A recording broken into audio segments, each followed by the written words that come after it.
السلام علیکم دوستو، میرا نام ہے نییر عباس اور آپ دیکھ رہے ہیں فیکٹ کہانی۔ جیسا کہ آپ کو معلوم ہے کہ حکومت نے ایک بار پھر پیٹرول اور ڈیزل کی قیمتوں میں اضافہ کر کے غریب عوام پر مہنگائی کا بم گرا دیا ہے۔ یہ یقیناً ایک تکلیف دہ صورتحال ہے اور اس کے مہنگا ہونے کے پیچھے کئی عوامل شامل ہیں۔ آج کی اس ویڈیو میں ہم یہ جاننے کی کوشش کریں گے کہ آخر کار وہ عوامل کون سے ہیں۔ تو چلتے ہیں ویڈیو کی جانب، لیکن اس سے پہلے اگر آپ نے ہمارا چینل فیکٹ کہانی سبسکرائب نہیں کیا تو سبسکرائب کا بٹن دبا دیجئے اور بیل کا آئیکن دبانا نہ بھولیے گا تاکہ آپ کو اس طرح کی انفارمیٹیو ویڈیوز ملتی رہیں۔ وزیر خزانہ مفتاح اسماعیل کے مطابق پیٹرول پہ 9 روپے، لائٹ ڈیزل پہ 8 روپے اور ہائی سپیڈ ڈیزل پہ اب بھی 23 روپے کا خسارہ ہے، جس سے آپ بخوبی اندازہ لگا سکتے ہیں کہ مستقبل قریب میں پیٹرول کی پرائسز مزید بڑھ سکتی ہیں۔ پیٹرول ٹرانسپورٹیشن پروڈکشن میں بطور ایندھن استعمال ہونے کی وجہ سے مہنگائی کا ایک طوفان آئے گا۔ تو چلیے دیکھتے ہیں اس کی وجوہات کون کون سی ہیں۔ پاکستان میں پہلی دفعہ معاشی بحران نہیں آیا، ماضی میں بھی اسی طرح اکانومی بری طرح متاثر ہوتی رہی ہے، لیکن اس باری حالات کافی سنگین ہیں۔ سیاسی بحران، غلط معاشی پالیسیاں اور عالمی مہنگائی نے مل کر پاکستان کو ایک لوڑی لنگڑی اکانومی بنا دیا ہے۔ کوئی بھی ملک ڈیفالٹر تب ڈکلیئر ہوتا ہے جب قوم اپنا قرض دہندگان کو دینے سے قاصر ہوتی ہے، اور اس وقت پاکستان کی صورتحال لگ بھگ کچھ ایسی ہی ہے۔ ہمارے قرض کا تقریباً 63% پاکستانی روپے میں، 37% بیرونی کرنسی جو کہ زیادہ تر یونائٹڈ اسٹیٹس ڈالر میں ہے، اس میں صرف 57% IMF، 24% دوست ممالک اور 17% نجی سرمایہ کاروں کے ذریعے آتا ہے۔ ہمارے دوست ممالک اس زمن میں ہمیشہ ہماری امداد کرتے دکھائی دیے ہیں، لیکن اس دفعہ صورتحال مختلف ہیں اور کوئی بھی بآسانی قرض دینے کو تیار نہیں، اور یوں IMF سے ان کی شرائط پر قرضہ لینا اب وقت کی ضرورت بن چکا ہے۔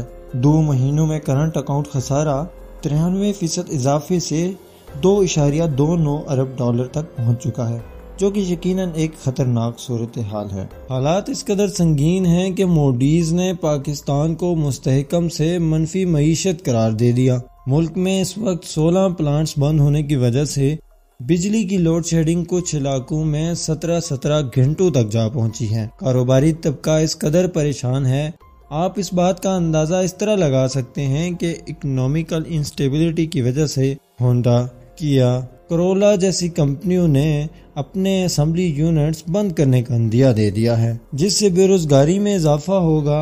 On line grocery store Airlift نے 31% ملازمین کو ایک دن میں برطرف کر دیا۔ On line transport company SWVL نے اپنے تمام آپریشنز بند کر دیے، جبکہ کریم نے بھی فوڈ سروسز بند کرنے کا اعلان کر دیا ہے۔ ویسے تو اس کی بہت ساری وجوہات ہیں، لیکن ایک بہت بڑی وجہ سیاسی بحران بھی ہے۔ دوستو، جیسا کہ آپ کو معلوم ہے کہ چند ماہ قبل پاکستان میں سیاسی بحران نے تب جنم لیا جب ایک موجودہ حکومت کو تحریک عدم اعتماد کے ذریعے روانہ کیا گیا، جس سے ایک ویکیوم کریٹ ہوا، عوام سڑکوں پر نکلی اور یوں نئی نویلی حکومت کا فوکس موجودہ معاشی صورتحال کے بجائے اپنی حکومت کو بچانے پر ہو گیا۔ جب بھی کوئی حکومت اقتدار میں آتی ہے تو اس کی کوشش ہوتی ہے کہ اکنامک پالیسی کو ایک نئے انداز سے سٹرکچر کیا جائے۔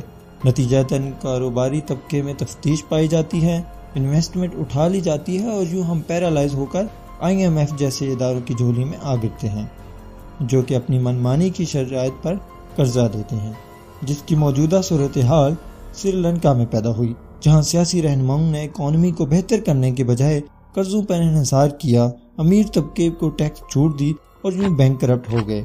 پاکستان میں سیاسی جماعتیں جب تک ایک بات پر متفق نہیں ہوتی، کوئی ایک سٹینڈرڈ پالیسی مرتب نہیں کرتی، تب تک ہم یوں ہی ورلڈ بینک اور IMF جیسے اداروں سے ڈکٹیشن لیتے رہیں گے۔ پیٹرول کی قیمتوں پہ بحث و تکرار تو چلتی رہے گی، لیکن مستقبل قریب میں آنے والی مہنگائی کے اس طوفان کی تیاری کریں، جسے شاید نہ تو موجودہ حکومت روک پائے گی اور نہ ہی دوسری جماعت کا کوئی دوسرا لیڈر۔ حالات اس قدر سنگین ہو سکتے ہیں کہ شاید کھانے پینے کی بہت سی اشیاء آپ کی دسترس سے باہر ہو جائیں، لہٰذا چند ضروری اقدامات کر لیں، شاید آپ کم متاثر ہوں۔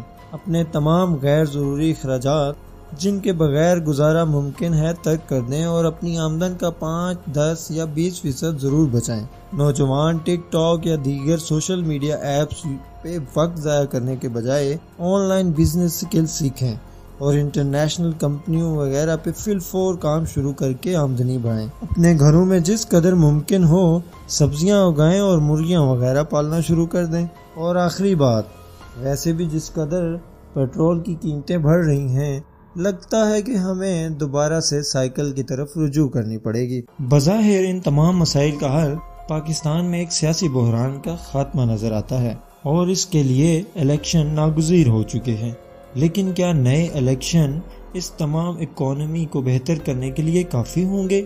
یہ تو وقت ہی بتائے گا۔ تو دوستو، آپ کو ویڈیو کیسی لگی اور ہمیں کمنٹ سیکشن میں یہ ضرور بتائیے گا کہ آپ کے نزدیک ان تمام مسائل کا حل کیا ہے اور کون کون سے سٹیپس لے کر ہم اپنی اکانومی کو بہتر کر سکتے ہیں۔ اگلی ویڈیو تک کے لیے اجازت چاہوں گا۔ اللہ